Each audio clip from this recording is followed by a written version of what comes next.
Hello again, fellow audiophiles. I am Wave Theory, and I am back to do my full review of one that I think you've been waiting for, and that is the HiFiMan Edition XS planar magnetic open back around the ear headphone. There's been quite a hype train on this one in recent weeks and months, and HiFiMan sent this one to me. I did a first impressions video of this back on Super Bowl Sunday of 2022. And I finally have gotten back around to giving this a proper listen and to do a full review. So let's dive into that. Quick reminder, if you like what I'm doing here on this channel, please like and subscribe and do all of those things that you do for YouTube channels. I really appreciate all the support so far, and please let it continue. Alright, so I should get my disclaimers out of the way first. This was sent to me by HiFiMan, direct from HiFiMan. They have asked nothing in return other than a fair evaluation and review of this and links to that review so that they can share it. So that is what they will get. The only other request that they made is that they said that I got to let you know you must listen to In Excess on the Edition XS. So there you go. So slide over here and give me a moment and let's talk about this headphone. All right. $499 US for this, all right, which puts it in a very crowded field of about $500 headphones, and so we'll have to judge it on those merits too, and see if the value question is there, and we'll get into that. The rated impedance is 18 ohms. The rated sensitivity is 92 decibels per milliwatt, and the rated mass is 405 grams. So it's fairly light for a planar with a big driver area like this one. So other build aspects of it is this incorporates HiFiMan's stealth magnet tech, which is again just they put magnets on either side of the planar membrane, and the stealth magnet is just their way of making sure that the magnets that are between your ear and the drivers are shaped in such a way as to minimize any effect that they might have on the sound waves passing through there. And HiFiMan has just chosen to call that stealth magnet tech because they claim it disappears. And of the stealth magnet headphones that I've heard so far, I think there is something to that. Something is going on with those. Okay? And so another design aspect of this to mention is that this is sort of the grandchild, if you will, of the HE1000. I have my HE1000 V2 here, but on HiFiMan's website, which I will link to down below, they have a family tree of all of their headphones, and you can see that the Edition XS is traced directly back to the HE1000 through 2 generations, being the direct descendant of their Edition X, which probably explains the name, which was a direct descendant and slightly cheaper version of at least the original HE1000. Alright, so I think that's a lot of the what it is kind of basics to talk about there. Let's look a little bit more at build. You can see right away that they have maintained the big egg-shaped ear cups here.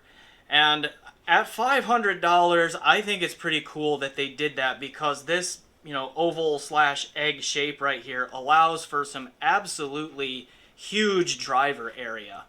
And while there may be one, I am having trouble thinking of another headphone out there that gives you this much driver area at this price point. So that translates to these things, they sound big. And so we'll get into that too. But at $500, you get into the benefits of this cup design and this driver style and all of that of the HiFiMan egg-shaped line. So that's cool. Next thing you'll notice is the headband here is the newer style. It's the same headband, I believe, that is on their HE6 SEV2. Okay, that same kind of style, and so it has nice padding going on and all of that. It has a proper amount of clamp, like you can put it on. It doesn't feel too tight, but it stays in place pretty well if you are looking down at your desktop or something of that nature. You can kind of wiggle your head around a little bit, and yeah, they shimmy back and forth just a little bit, but they mostly stay in place. So I think the clamp is good.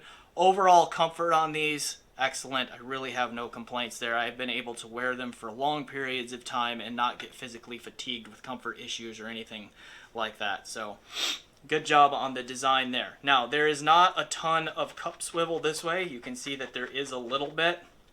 I mean, contrast that with HiFiMan's suspension strap headband system, where the cups, I mean, they can rotate pretty much any way you want them to. Yeah, you don't get as much flexibility or freedom here on this design, but it does enough that I think it's going to fit most heads just fine. And then, of course, you get that big, ear opening in here. It's the same pad design, as far as I know, as is on the HE1000 series. And these are really nice pads. I've always found these pads comfortable. They fit around the ear. My entire ear, you see I have fairly average-ish size ears, fits inside of these things comfortably. There's enough depth that unless your ears just like stick straight out, you're probably not going to feel the inside. And I think for most people, most ears will fit inside of there without any pressure on the earlobe itself. So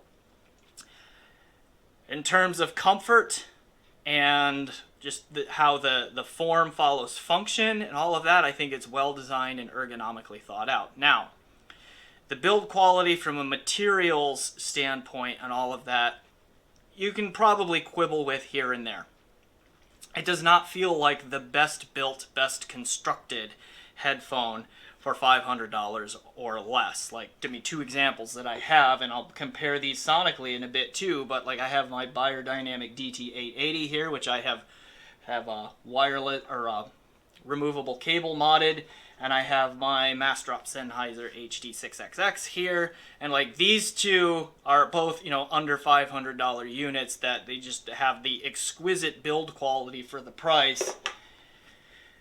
The XS doesn't feel like it is built as well as those, but it also, to me, doesn't feel like it is built poorly. Like it still feels light. Like most of the materials doesn't really have a super premium feel or look to them. But I mean, everything moves the way it's supposed to. Some people I have read on the forums, all that, have noticed that there is some creaking in the motion, either in the cup swivel or, this way. This set that I got sent has not suffered from any of that. I have not noticed any quality control issues in that regard, but that is a thing that I read about around on the forums. So that is a risk if you get one of these. So buy from a source that you trust in case that you need to do some swapping out or something like that if one of those things bothers you. Okay. But again, I don't think it's built poorly. It just doesn't feel like it's quite up to the level of, these German legends in terms of build quality and that sort of thing. All right. Okay, cables. You've heard me complain about HiFiMan stock cables before, and I'm going to do it again. This is the stock cable that comes with it. Now, it is, at least aesthetically and ergonomically, an upgrade from the cables that feel like they're made out of catheter tubing that come with the HE1000 V2 or that come with the HE6SE V2. All right, in that they are just, they have a more standard black rubber coating over them. We have the right angle connector here that has a 1/4 inch adapter, with a right angle 1/8 inch plug right there, and then we have the dual 3.5 millimeter entry into the cups here. So again, ergonomically and by feel, these cables are better than those medical tubing ones that I just mentioned, but I noticed a sonic flaw in these. These guys, this one, and I noticed this too because HiFiMan also sent me their HE400 SE, which that review is coming up before too long as well, and that has, I think, an identical cable in it, and on both of those they injected a treble peak in there that they added to the sibilance on that, where if I even swapped to not even a super expensive cable, but like I used my Heart cable here, it has a dual 3.5 on the cup end, and then of course Heart's really ingenious modular system here with their cable terminations on the amp end. Okay, like even just switching to a moderately price, I should say modestly priced. Like you can still get a cable like this from Hart in the $60-ish range, I'm pretty sure. Like this controlled that treble peak that the stock cable was injecting here pretty well.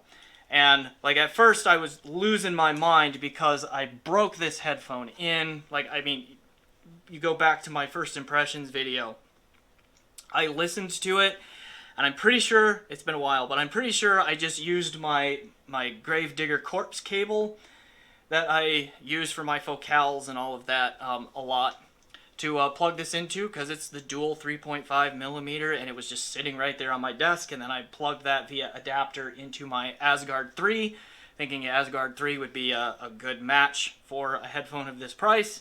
It is. Okay, and I didn't notice any sibilance issues when it was not broken in. Broke these things in for like 4 or 5 aggressive, 12-hour overnight sessions at least. So we're talking at least 50 hours of break-in that I put on these things. And suddenly I was hearing a treble peak, which really confused me. Breaking in a little bit more, it wasn't going away, and I'm like, I didn't hear that. Swap out the cables. Oh, yeah, even on the Hart cable, the treble is more controlled. So, HiFiMan and stock cables. I mean, I know HiFiMan's going to be out there watching this. I mean, come on, guys. Let's get that stock cabling under control here. All right. So, with all of that, let's get into the sound.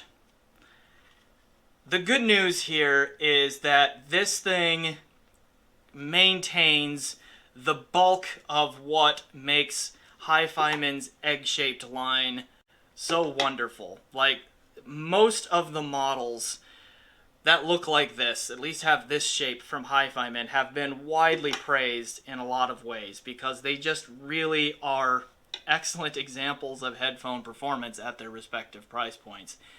And this is no exception to that rule. Like, this gives you the big, expansive sound staging, nearly speaker-like presentation that comes with the HiFiMans that have this egg-shaped design. Like, its staging is immense.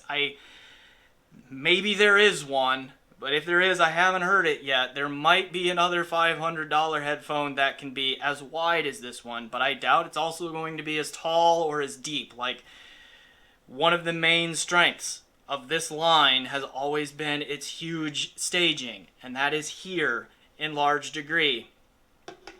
The imaging and the separation are also just excellent for the price point. They are probably reference caliber for a $500 unit. That's another thing these guys were really good at, is the imaging and separation. So not only did they stage huge, they placed things really well in that sound field and then put space between those sonic images in the sound field really well, and this is doing that amazingly well in a $500 unit. The overall sound signature here is slightly V. You're going to get some elevated treble, and you're going to get some elevated sub bass, and then it's kind of a warm V. So slight V, but leaning towards warm. A little bit more emphasis on those lower mids and upper bass that gives you that warmth to it. None of that is overdone. I think the overall presentation from a frequency response standpoint is incredibly well balanced here, and it strikes a great well balance between being fun and engaging, but also being natural and believable. Okay, so again, all of this is, of course, to be said at $500, but, to say at $500, it's doing really, really well on all of those things. So then, as I mentioned, like the little bit of elevated sub bass, but the bass extension here is really good. It reaches way down deep. It rivals this guy in terms of its extension. Does it get all the way down there like this one does? Not quite. Does it do it with the detail retrieval and the texturing and all of that this one does? No. Okay, but nor is it amazingly far behind either. Like, it holds its own. And so then, this is also, to my recollection, it comes across anyway as one of the punchier, slammier HiFiMan egg-shaped designs. Like, it hits pretty hard in the low end. Like, kick drums, aggressively plucked bass guitar strings, things of that nature will give you a good, healthy pop, right? Not in a bad way, but like in a physical, like it'll hit you. It's not quite Focal or Fostex level on that, but the bass here, it is extended. There's a little bit of extra presence to it, and it's quite slammy for something at this price point, for a planar in this price point. And so it gives the bass in particular just has a really fun, engaging presentation to it. Then moving up through the frequency range, you get into the mids, and the mids are really surprisingly natural and smooth and detailed right in here. And then we get into the treble, and the treble is a little where we can get into problems a little bit, because the upper treble, I think, is elevated just a little bit, and so you can get some sibilance in here, even with the cabling swap that I mentioned earlier. Like, when this thing does something wrong, which for the price is not often, but when it does, it's usually a shimmeriness, a little bit of peakiness, a little bit of sibilance in the consonant range. So in the treble there, like that's the one thing where they pushed the treble, and this is a HiFiMan house sound trait. Like, if you've heard HiFiMans, you know what I'm talking about here, where the treble is up there, and there can be that peak, some sibilance in there, and it can be really sensitive to what amp or DAC or something that you put it on. So you can control it with some stuff, and sometimes it doesn't. And then, of course, if the recording is hot in that range, you're just not going to save it. So that trait makes it here. It's not horrible. I think for a $500 headphone, as far as having drawbacks on $500 headphones go, it's still rather small, but it's there and something to be aware of. All right. But still, the overall presentation here, I mean, the detail retrieval, excellent for $500. There's more texturing from this headphone than I've heard at anything this price point or lower. Okay, you get that fun macro dynamic presentation where there's some good slam in there. You get the slightly elevated sub bass, so for you bass heads out there that like that, like that's good. And then you get just those warm, smooth, natural sounding mid-range. Like, just the entire presentation here is really impressive for $500. Just really impressive. Again, the big staging with pretty accurate imaging and separation for the price. You get that fun dynamic presentation in the low end. You get really good mid-range timbre, even pretty good treble timbre, despite that sometimes peakiness up there and all that. Like, I have heard this. There are a lot of reviews out there right now. There's a big hype train around this because they keep calling it the best headphone for under $500, and that could be right. I don't really have a strong reason to slow this hype train down in terms of what this thing is capable of doing. It is right there. Like, the other headphones that I could name quickly that are in the running for best under 500 would be the two that I showed you earlier. You know, the Beyer and the Sen, the DT880 600 ohm, the Sennheiser HD 600 or 650 series 6XX. Okay, those in there, like, those are in the running there for like the best sub $500, maybe even best sub $1,000 headphone, depending on what you're interested in. You know, you get the silky smooth mids on this with that just exquisite mid-range timbre, and then of course the ability to play nice with OTL tube amps that are often found under $1,000. That's the advantage of this one. I don't think the mids on the XS are quite as smooth or organic or as natural as what the 650/6XX will give you. But that difference is small. The XS is going to be right there hot on its heels, and then this one is not going to do bass like the XS. It's not going to do, it's not going to sound nearly as big in the staging or give you the imaging and the separation that the XS gives you. It's not going to have the fun factor that the XS gives you. Okay? the buyer here has a similar strength and weakness in terms of the treble. Like the treble on this one, you put it on the right amp, can sound as good and as natural as anything under $1,000 can do, just period. You have to put it on the right amp. You got to give it the right DAC. It's a little picky up in the treble there, but like what this guy does in the mid-range, this one can do in the treble. And then of course the spatial presentation in terms of width, laterally, and the imaging and separation for the DT880 is as good as you're going to get under $500. But the treble on this one is harder to rein in and get control of. It's pickier than it is on this one. So even though they have that similar, the treble sounds wonderful, but there is that one little bit of a weakness. It's similar on both of these, but it's more pronounced on the DT880 than the XS. So, yeah, it might very well be the best all-around $500 headphone out there right now. There are a couple of other things to watch out for, though. The impedance and sensitivity that I mentioned at the beginning. 18 ohms, 92 decibels per milliwatt. It's going to draw more current from your amp than most under $500 amps are going to be ready to give you. I don't know about most, but many.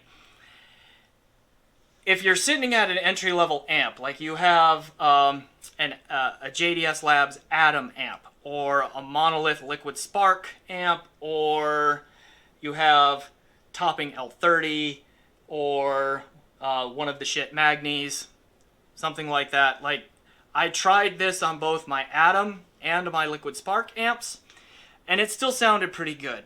Some of the deep bass extension and the punch and the slam wasn't there. There was still a healthy amount of those things, but it was bottoming out in that regard quicker than it was on my Asgard 3, for example. The shit Magnius, my personal favorite of the high feedback measurement chasing amps out there, even though I don't like that classification, that category of amps in general. The Magnius is the best example of those, in my opinion. That one, instead of just not having that bass impact or slam there, it did something I have never heard it do before, and that was it introduced a lot of distortion and some popping and crackling when these tried to reach way down deep. So I think, for whatever reason, in the Magnius circuit design, instead of just not delivering the power at all, it tries to, but it does it with a lot of distortion, which is probably not good for the drivers. So I would not recommend pairing this with a shit Magnius, unfortunately. However, shit Asgard 3 wakes these up. It sounds wonderful on that. So that's kind of where I would start with this. So if you have that level of amp, you're going to be in good shape. This also sounded amazing on my Lake People G111. Sounds spectacular on my Vioelectric HPA V281. Also sounds very good if you want to use it transportable off of my Cord Hugo 2. So the mentioning of the V281 and the Hugo 2 and how really good it sounds on that tells me that it scales up with source gear really well. Even with the DAC performance, like you can easily tell the jump in performance from, say, a Modius to a Bifrost 2 on the DAC to my Berkeley Alpha Series 2 DAC on this. So, I mean, it scales up with the electronics, which is another reason why these two stick around, or have stuck around the way they have, is because they still have something to give you, something new to give you as quality of electronics goes up. That trait is here too. Alright, so anyway, you do need to be a little bit careful about what amp you pair this with, because it will draw some more current than many of the power supplies of entry-level amps are prepared to give you. So do be cautious on that one. Asgard 3 worked well. The Atom, the Liquid Spark are okay. They do kind of bottom out there again, so just beware of that. But it will also scale up with electronics, which Means it's one of those headphones where you can start with some entry-level amps, say, hey, I want a more expensive headphone, try this one, and then this one will stay with you for, you know, another amp upgrade or so. Okay. Getting long, but I was asked to do a couple of comparisons. Okay, is it going to challenge HiFiMan's higher end models, the HE1000 series, the Susvara? Like, is it a top of the line killer? No.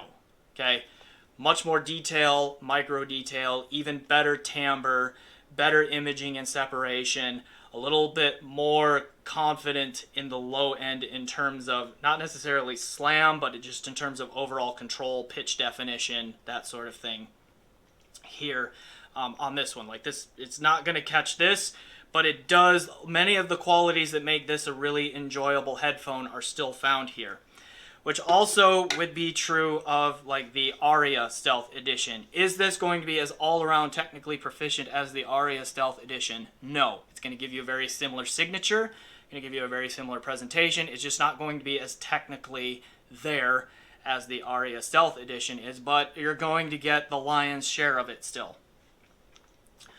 An interesting comparison is with the HE6SE V2. Because of that Adorama sale, which you can still look around and get for, and because the existence of that sale has driven down used prices of these, this one you can have brand new for $550. Okay, and it was initially, you know, in the 1800 range before that stupid sale came along. And this one is heavier. Like just holding these here, like this one is much heavier. There are also a lot more comfort issues with the HE6SE V2. I get a hot spot on my head up here with these because they're heavy and a lot of weight is put on the top of the head here. These, of course, in another way that this one has an advantage is like, okay, this one is not super hard to drive, not the easiest to drive, but not super difficult. This one is just super difficult to drive. It is one of the more difficult drives out there. And so amp pairings with this one are even more of a concern than this. But as far as the sound goes, this one, they are very close in terms of width. Soundstage width. I think the XS does the height thing a little bit better because I think that's just an inherent advantage of this big egg-shaped design here. But the imaging and separation are better here. The detail retrieval is noticeably better here. It has a little bit more believable and natural timbre through the mid-range, even though that is a strength of these. This is more so. And this one also punches a little bit harder in the bass. Might have just a hair more bass presence, although it's close. And then has more bass texturing and all of that. It is the higher performing headphone by a comfortable margin than this one. But again, you've got to be careful with amp pairings. It's going to be hard to get that $550 price internationally and all that, where you can probably obtain this one internationally fairly easily too. So I was asked for comparisons with Sundara and Ananda and all those. Unfortunately, I haven't heard those, so I can't give you direct comparisons. But if the Sundara provides an overall better presentation than this one, I would be shocked. I do think this is the $500 benchmark now. It is really good, and I have talked for nearly 30 minutes about this thing, singing its praises, trying to be honest about the few drawbacks that it has, but for $500, it's really, really hard to go wrong with this.